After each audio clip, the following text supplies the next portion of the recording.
Well, good afternoon. Good afternoon, and welcome to the Will Austin Show here on iHeartRadio. We appreciate you being here to listen to this show to help us grow what we do here. We are looking to come up with a formula that you like and a time that you like. And because we know if you like it, you'll share it. It's like anything else. Anything that you like, your friends will like. I mean, we've said this before. I mean, we've got the Blog Talk Radio show we've been doing since March of 2008, and I've said since almost day one that if you like it, your friends will like it. That's why they're your friends, because you like similar stuff. And if you like what we do here, your friends will like it. So feel free with sharing the link and telling, or actually, I don't know, doing something quaint like telling somebody about it, actually physically being in front of them belly to belly and telling them about this great show that you heard on iHeartRadio. Ask them if they have iHeartRadio on their phone.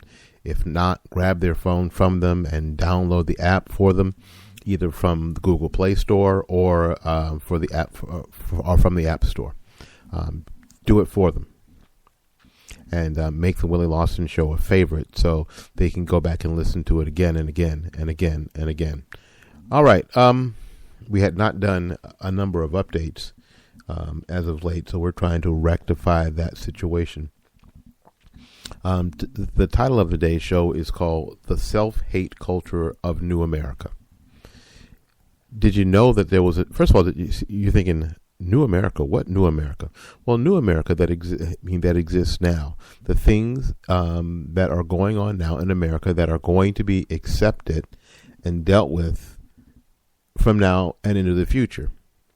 In 2010, Congress passed the Affordable Care Act, which ostensibly socialized medical care here in the United States. Now, there are still pockets of private medical care here in the United States. Yes, I realize that, but we will never, ever, ever be the same. It is a new day. You woke up on March 11th, after that bill was signed by President Obama, in a different country. You woke up somewhere different. And the Supreme Court I believe in April is going to look at the subject of same-sex marriage, and I'm telling you, they're going to strike down the ability of the states to ban same-sex marriage or to decide what marriage is in their states. And what that effectively does, because same-sex marriage is not a constitutional right guaranteed in the enumerated purposes for Congress or in the Bill of Rights, when they strike down the ability for states to decide what is marriage in their states and force everyone to recognize every marriage across these 50 states, that will effectively negate the 10th Amendment. You will wake up somewhere different than when you went to sleep. This is a new America. I don't say this in some sort of weird Glenn Beckish sort of panic now, run to the bomb shelter, Mabel. Did you can enough tomatoes, Gertrude? Billy Bob, make sure I have enough ammo, sort of thing. This is just how, I am a real fan of dealing with things as they are. Let's not talk about how they should be or could be. Let's first of all understand what they are, because it's better to be in that position to understand where you are going, not where you wish you were and where you'd like to be, but where are you now? You can move forward from there. You can move in a positive direction from there. You can't move from a positive direction from where you wish you were, or where you were yesterday, or where you were 10 years ago. We have to understand that we are in a new America. And in a new America, you have new Americans. you have new Americans. Maybe former Americans had a deep love, honor, and respect for America and her accomplishments. The new Americans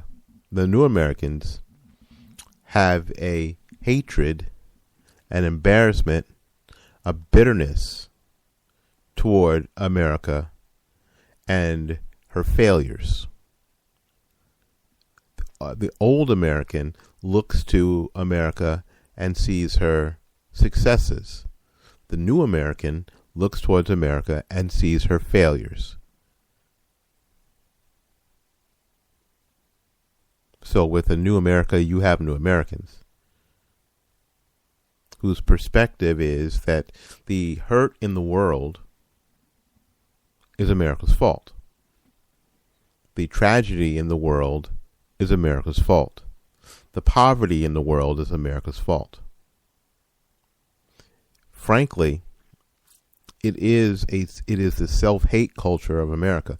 Now, because and I know this is going to seem a little difficult for you to understand.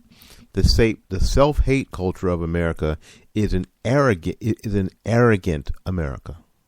It's an arrogant American. It's somebody who thinks that everything you do or think has some impact on somebody else. That's an arrogant, self-centered person.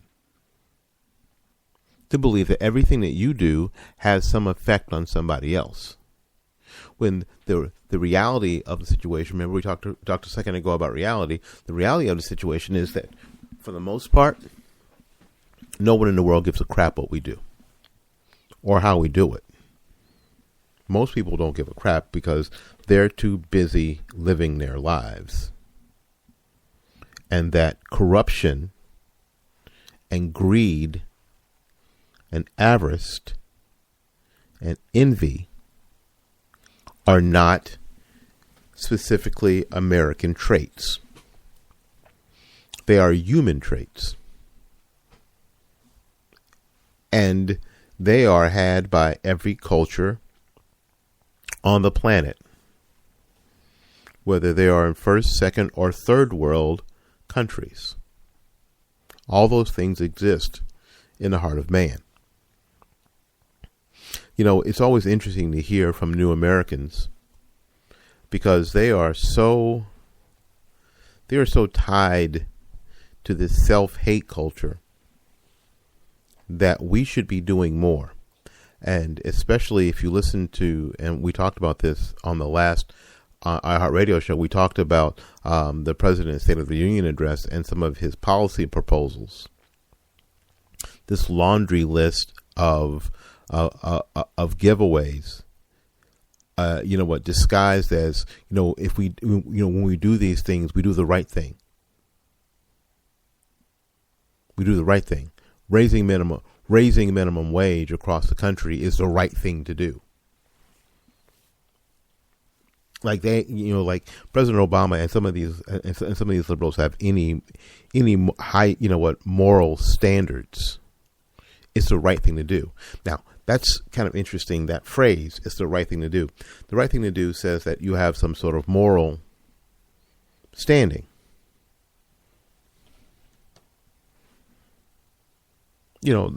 Let's use that very same phrase and go, we shouldn't kill babies. Ever. It's the right thing to do. Lives matter. Even lives in utero matter. Right? Now some of you are smiling because what you know is that argument doesn't hold water with the liberal left. Because it looks beyond them, it looks beyond themselves, it looks to something else, and it flies in the face of the agenda. So they're not interested in that. We have to understand the liberal left is interested in only what they're interested in. They're not trying to be fair. They're not trying to do the right thing. They're trying to force an agenda. And the self-hate culture of the new American looks to Europe somehow, this stylized Europe, this Epcot version of Europe, as the perfect places to be, because they have all the good. They seem to have all the goodies. They seem to have the free healthcare. They seem to have the free education. They seem to have these other things, but what they don't have is freedom, liberty, and the right to self-determination.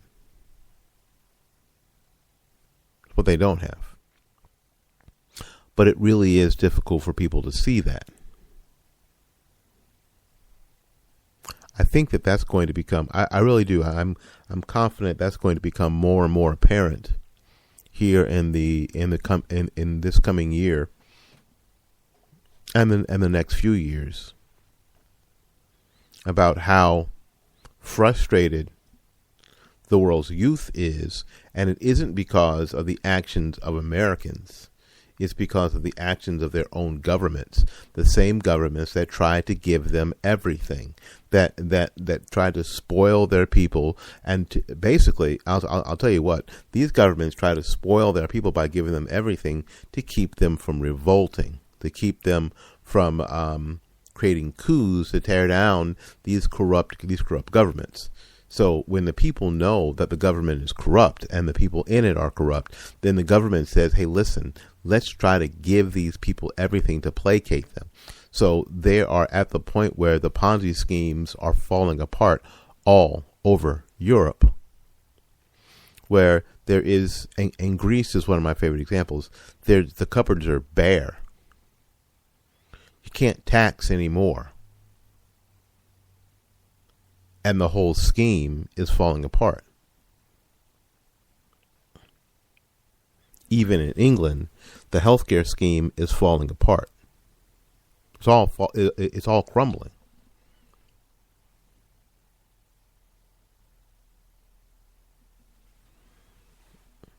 And yes, the new American who is participatory in the self-hate culture of the new America is blind to this, and will be blind to this for a while, I'm afraid.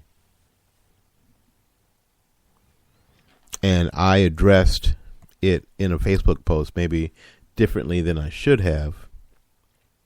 And I'm going to if you hang on a second, I'll go to, let me pull up Facebook here on my computer. I probably approached it in a way that maybe I shouldn't have. And you'll see what I'm talking about in the way that I approached it.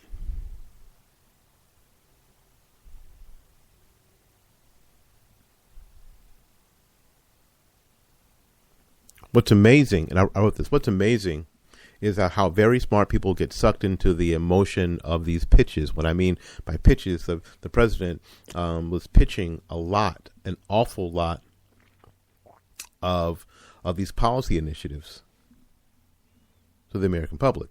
And there have been pitches like a chicken in every pot, free college, free healthcare, tax the rich, all ideas that have this surfacey luster of feel good with a very thin veneer, though. Underneath is a horrible truth of facts, a reality, not the hope that we would like things to be, but the truth of how things are. Adults know that nothing is free. There's a cost for everything. That every free lunch, someone is paying for it. Adults understand that if you pay for one thing, it is likely something else will go unpaid. Adults understand that you can't give everyone everything they want, and the government cannot be all things to all people. And comparing Norway to the United States is flawed too, for too many reasons to go into here in this post and in this show. What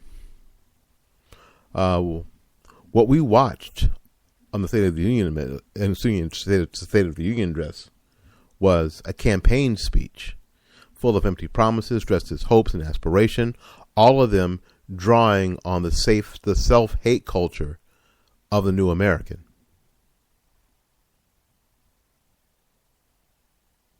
There you go. And my friend Tim Horton, who is a producer of Porch Talk Radio on TV, a local television program that we do every Saturday here in the Tampa Bay area, hops on and says that he is, that he's tired of people referencing, quote, great places to live in, quote, with high taxes and everyone is happy.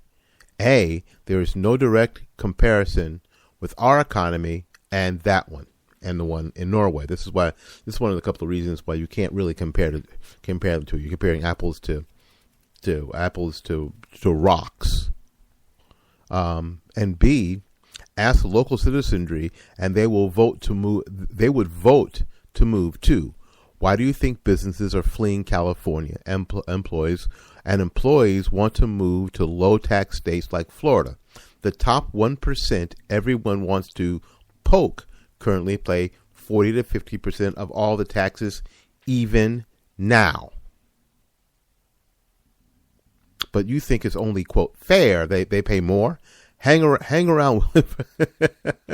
Well, I don't know. I don't know, Tim. The young lady we're talking about is a former flu student of mine. She hung around me for 7 or 8 years as a student, and she's a smart girl. I'm not having any effect on her. But there you go. What in the world? I'm not sure why that's not in there. Boy, that's driving me crazy. Hang on a second here. But no, unfortunately, there's a lot of really smart young people in this country that are in this self-hate culture that this very nation that has provided them with what they need, and this and is what, a big part of their success thus far is bad, and they should feel bad about it. They should feel guilty about it. They should feel somehow that, and that's that whole idea that they have to give back because apparently they've been taking something that didn't belong to them. That's the whole concept, that you should give back. Give back to what? Give back to something. What? Again, the concept when someone says we need to give back to what? That whole idea is like, oh, you had something that you weren't supposed to have. You work your butt off in elementary, middle, and high school to get into college, and you work your butt off in college, and then you work your butt off in graduate school, and you work your tail off. Once you get a job, to have the things that you want, to live the lifestyle that you want, because you can do that. You can do that. You can do that. And now, because you can, because there is such misery in the world, you are being made to feel guilty for stuff that ain't your fault. But if I can make you feel guilty, I can manipulate you. And I think a lot of young people are falling into this trap, and a lot of new Americans are falling into this trap of the self-hate culture, because I can make you feel guilty about stuff that you don't have any influence over. But your generally arrogant, self-centered nature that we have, because we are now child-centric, and everything revolves around you. Like my friend Becky Anderson used to say, not Becky Anderson, Becky Frederick used to say, that you think your butt's a cream puff and everybody wants to bite it. That we're raising the most self-centered culture in the history of the world, thinks that everything they do has some impact somewhere else.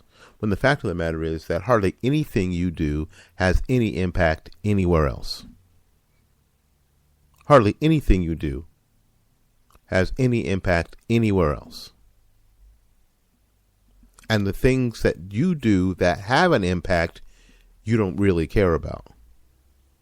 You don't really care because you'd rather have an iPhone that that the iPhones that iPhone may be made in a sweatshop, employing 7-year-olds, or that clothing that you're wearing may be made in a sweatshop in China,